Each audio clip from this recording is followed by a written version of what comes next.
नमस्कार, खेत खजाना यूट्यूब चैनल में आपका स्वागत है। आप जानते हैं कि यह चैनल आपके लिए नई जानकारी, नए विषयों पर बहुत महत्वपूर्ण सूचनाएं और ताजा खबरें लेकर के आता है। इस समय देश में जो सबसे गर्म मुद्दा है कमोडिटी के लिहाज से, वो है सरसों। सरसों के भाव संभवतः देश में पहली बार सबसे तेज गति से रफ्तार पकड़ रहे हैं। हमने इस विषय पर आपसे बहुत बार पहले बात की है और हमारा जो अनुमान अब तक हमने जो बताया है, अब तक हमारा जो विश्लेषण इसके बारे में रहा है, वो बिल्कुल सटीक रहा है। तो आज न केवल हम इस पर विषय पर विस्तार से बात करेंगे, बल्कि एक हमारे यहाँ एक कमोडिटी के जो एक्सपर्ट हैं, जो पिछले 40 साल से कमोडिटी पर काम कर रहे हैं, बड़ा अच्छा उनका विश्लेषण रहता है और बहुत बारीक नजरिया रखते हैं।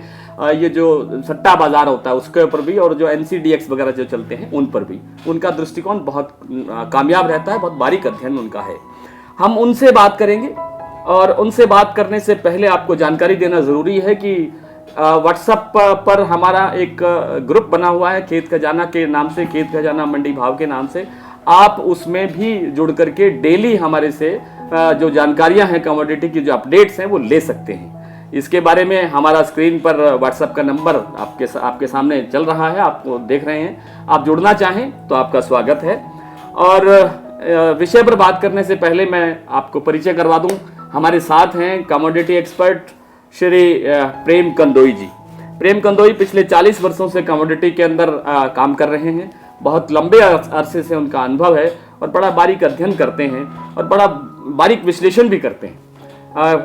कंदोई साहब, आपका खेत खजाना यूट्यूब चैनल में स्वागत है। आप सब भाइयों का स्वागत। आप बताना चाहेंगे कि क्या कारण है कि देश में पहली बार सरसों के भाव इस रफ्तार से बढ़ रहे हैं? यानी जो MSP था इसका 4560 रुपए, उससे ये काफी आगे बिका है शुरू से ही लेकर के अब तक। यानी सरकारी एजेंसियों तो इसको खरीद ही नहीं कर पा रही हैं। खुले बाजार में, मंडी में इसको बेचने के लिए किसान भी आ रहे हैं और व्यापारी भी आगे बढ़ के आ रहे हैं। ये क्या वजह है कि ये रेट इस तरह से तेज आगे बढ़ रहे हैं? मुख्यतः कारण इस वर्ष जो सरसों की फसल है वो बहुत अच्छा उत्पादन किया किसानों ने जी, और मुख्य कारण इसका रेट बढ़ने का है कि बाहर से, विदेशों से जो उत्पादन है वो कम मात्रा में हुआ है और सरकार ने भी आयातित शुल्क बहुत ज़्यादा बढ़ा दिया है ताकि किसानों की आमदन बढ़े। उस नज़र से ही हमारी खपत के हिसाब से हमें बाहर से आयातित तेल नहीं मिला, तो हमने हिंदुस्तान में जो उत्पादन है, सरसों है, सोयाबीन है, वो खाना शुरू किया। उसकी वजह से इसके रेट लगातार बढ़ रहे हैं और भी बढ़ते रहेंगे। 3-4 बारी मीटिंग सरकार कर चुकी है, व्यापारी कर चुके हैं आयातित शुल्क घटाने के लिए, लेकिन सरकार ने अभी किसानों की इनकम को मद्देनजर रखते हुए आयातित शुल्क नहीं घटाया। उससे ऐसा लगता है कि भी किसानों की इनकम बढ़ती रहेगी और इसके भाव टाइम बीइंग थोड़े बहुत घट जाएं, लेकिन आगे जाके बहुत ज़्यादा तेज हो जाएगी। इंपोर्ट ड्यूटी पर बहुत विस्तार से चर्चा की हमारे एक्सपर्ट साहब ने। आप हमें ये जानकारी देने का प्रयास करें कि पिछले 10-12 दिन से, 15 दिन से जो सरसों के भाव में एक स्टेबिलिटी सी दिखाई दे रही है, कहीं 6500, 6700, 6300, इसी रफ्तार से ये चल रहा है। क्या ये आने वाले समय में इसके रेट इससे डाउन जा सकते हैं, कम हो सकते हैं? कुछ थोड़ा बहुत ये जो सरकार की मीटिंगें चल रही है, इससे कुछ व्यापारी में हल्का सा घबराहटपन है, कहीं सरकार ड्यूटी ना घटा दे। अफवाहों का बाजार गर्म है, उसकी वजह से ही थोड़ा बहुत मार्केट में फॉल डाउन है। ये 2-4-5 दिन में क्लियर हो जाएगा, उसके बाद फिर बाजार ठीक हो जाएंगे। और ये कंदोई साहब का कहना है कि ये जो अफवाहें फैल रही हैं बाजार में आयात शुल्क को लेकर के, इंपोर्ट ड्यूटी को लेकर के, इसका असर पड़ रहा है और इसके कारण ही ये थोड़ा बहुत जो स्टेबिलिटी या थोड़ी छोटी जो गिरावट इसमें देखी जा रही है।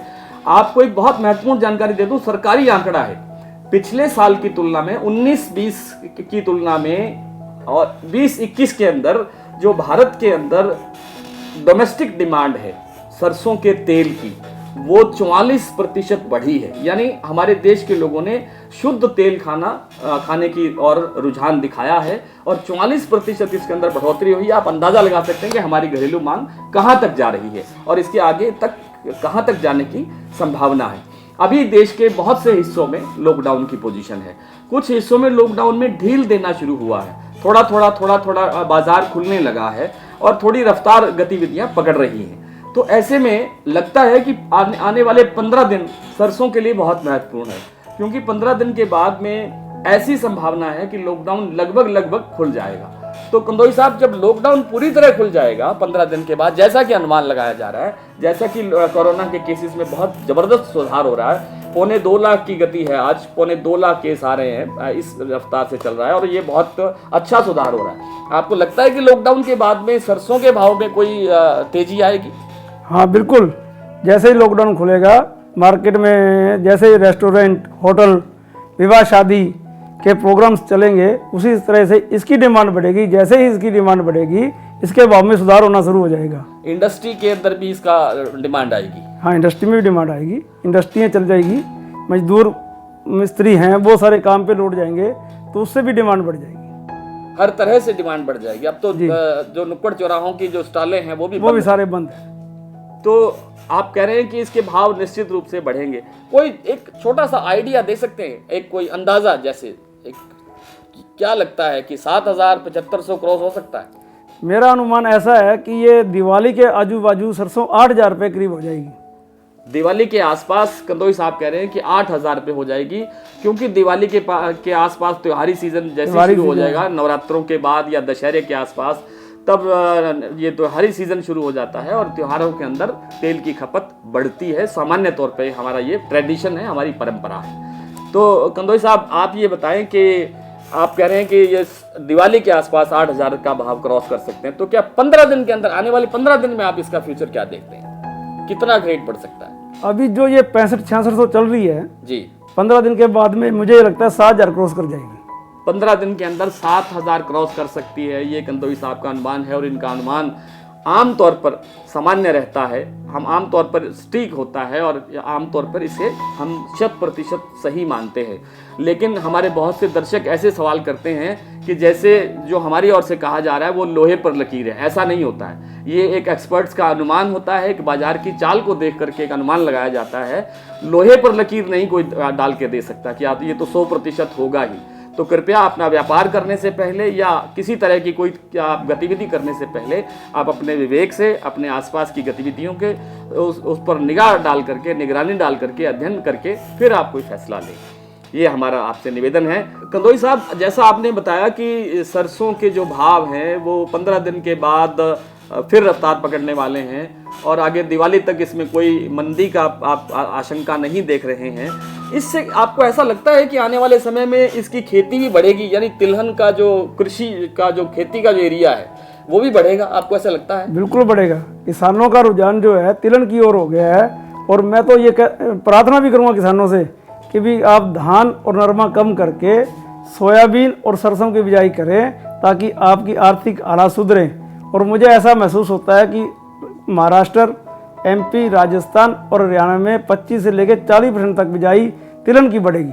25 से 40% तक की तिलहन की खेती को बढ़ावा मिलेगा, क्योंकि बाजार में जो रुझान है वो सरसों की तरफ बहुत तेजी से बढ़ रहा है किसानों का। और किसान भी चाहते हैं कि कुछ परिवर्तन आए, कुछ आर्थिक समृद्धि आए और कुछ वास्तव के अंदर सुधार हो खेती के अंदर, खेती से लाभ होना शुरू हो।